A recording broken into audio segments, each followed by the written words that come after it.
Okay, so this is a brand new TMG DB 94. I think they call it a plow, but well, no, I think they call it a bulldozer or dozer blade. But in reality, I think it's more of a snowplow. It's the one there. I bought it new at Ritchie Brothers auction. Now, I don't know if there's a reason why things go to Ritchie Brothers auction, but I'm suspicious there might be. Now, here's my reasoning on that. It doesn't fit a standard Bobcat. So what I mean by that is these dogs that go in here and lock it in place. You can see, I hope, there's a gap there, and it doesn't fit tight against the mounting plate for the plow.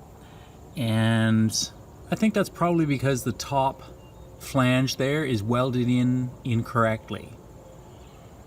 So, and both sides are the same.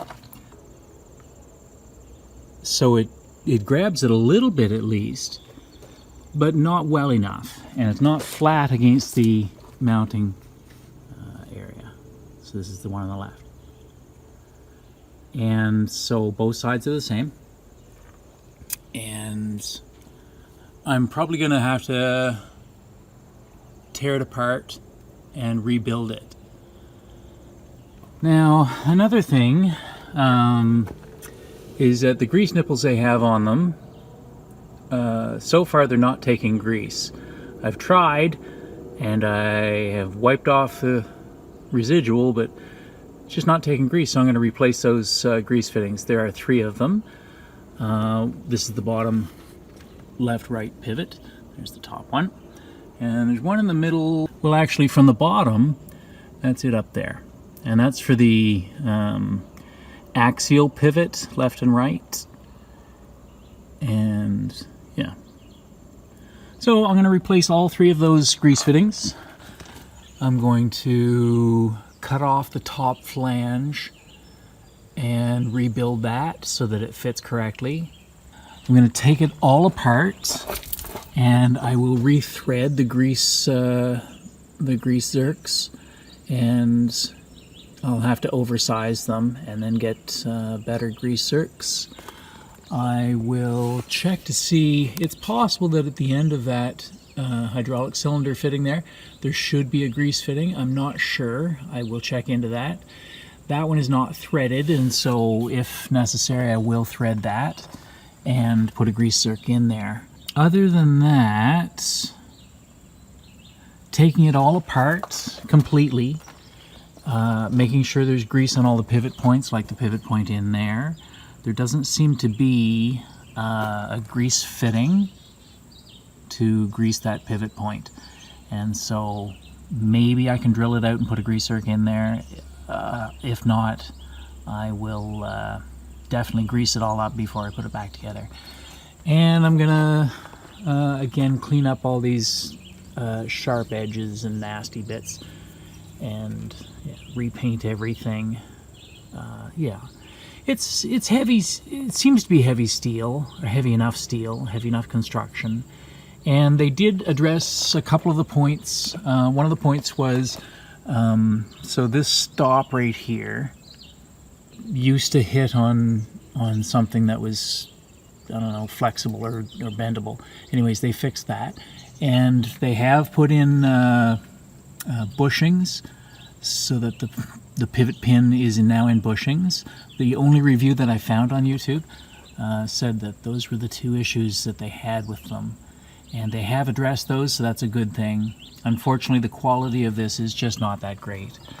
However, at the price point, maybe it's, you get what you pay for. I suspect that it may have been at Ritchie Brothers auction because this one did not meet quality standards. Although there was a quality control sticker on it somewhere here that said that it's, it was inspected. Certainly it's not up to my standards. Okay, I think what's going to happen here is I will have to remove both of these nuts and tighten it right down tight to this plate, in which case this thing will not turn.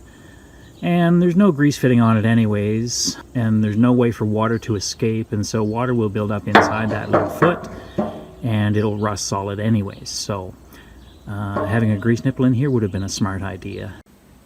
Okay, so I have ground off that top flange.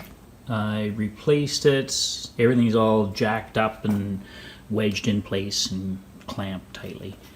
Anyways, so I have the dogs completely engaged. That's the whole reason that I did this, is so that the dogs could engage.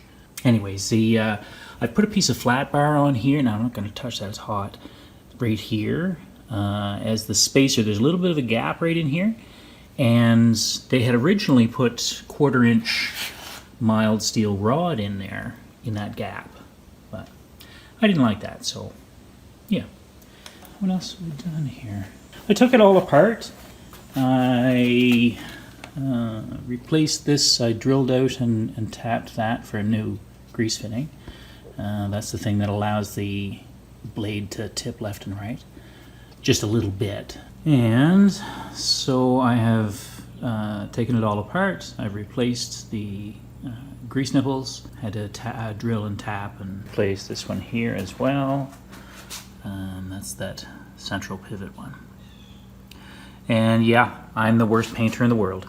And yeah, runs and brush marks and everything else. I don't care. It's 3 coats of paint, so. And I did the plow as well, both sides. This side still needs 1 more coat. Okay, time to put this thing back together. Now I'm going to put grease on all pivot points. Let's start by looking at these bolts. Alright, so these are the original pivot bolts. This one's for the spring on the that prevents it from dumping forward, or allows it to. But you can see that it's bearing on the threads. And so I wanted the straight shank to go all the way through, so you have a smooth bearing surface. So I bought longer bolts, anyways, and you get a good bearing surface. Also, they're harder. These ones are the 10.9s, and better washers and better nylocks, the whole 9 yards. Also, for the pivot point for the main plow pivot, this is the original bolt, and again, you can see that it would be bearing on the threads. So I've bought longer ones, and that'll be bearing on a smooth surface. Again, harder bolts. These are the 10.9s. Okay, so this is where they, so there's those stops. That's what they hit up against, and that's how close they are. And on the other side, and that's the reinforcement. Okay, so I took the ends of the hydraulic cylinder apart. There's a little snap ring with those little holes in it that you have to have special pliers to get out. Anyways, and greased everything up well. I also drilled and tapped and put a grease fitting on this end, but that's just temporary, just to see if I have the space to allow the grease fitting to pivot and not snap off. So if it works, I will permanently install that grease fitting. Other than that, I just haven't tightened it up yet. Okay, I had to use a die grinder, ease that corner a little bit so that the grease nipple will now fit. So another thing I thought I would point out is there's a fair amount of built-in slop in this thing, just because the tolerances are not that good. So maybe you can see the pin moving. And this is brand new, it's never been used, so that's as good as it would ever have been. The hydraulic cable ends, these bits here, which I don't know if they have to be proprietary to Bobcat or not, but I bought them on Amazon. They're by Summit Hydraulics, and I'm very happy with them. They're 1/2 NPT on this end here. This bit here is the stuff that came with the plow. So these did not come with it, and you have to buy them. I got them on Amazon. All right, so what I've done here is I've leveled this frame here so that it's vertical. I'm just checking the angle of this blade right here and the height of this shoe. I've arranged and figured out the angle here. That's 80 degrees to horizontal. It's supposed to be tipped back to about 55 degrees for gravel. And I have no pavement here, so that I'd have to remove both of these nuts here to raise that shoe up. But in addition to that, I'm going to have to remove this silver spacer in there. And hopefully the rubber bit will be able to stay. Maybe not. I have to make this angle right here 55 degrees to horizontal. I took the silver spacer out up here and left the rubber one in. The best I can get is 70 degrees right here, 70 degrees to horizontal. And that's 70 degrees. It's supposed to be 55 now. I've looked online to, Fisher plows and stuff like that. Other sources as well, but anyways, that's one that comes to mind. And they said 55 degrees for gravel. Now, I can't get 55 degrees out of this plow. Maybe if I took out that rubber spacer as well, I might be able to get 65, possibly 60, but probably 65. Not enough.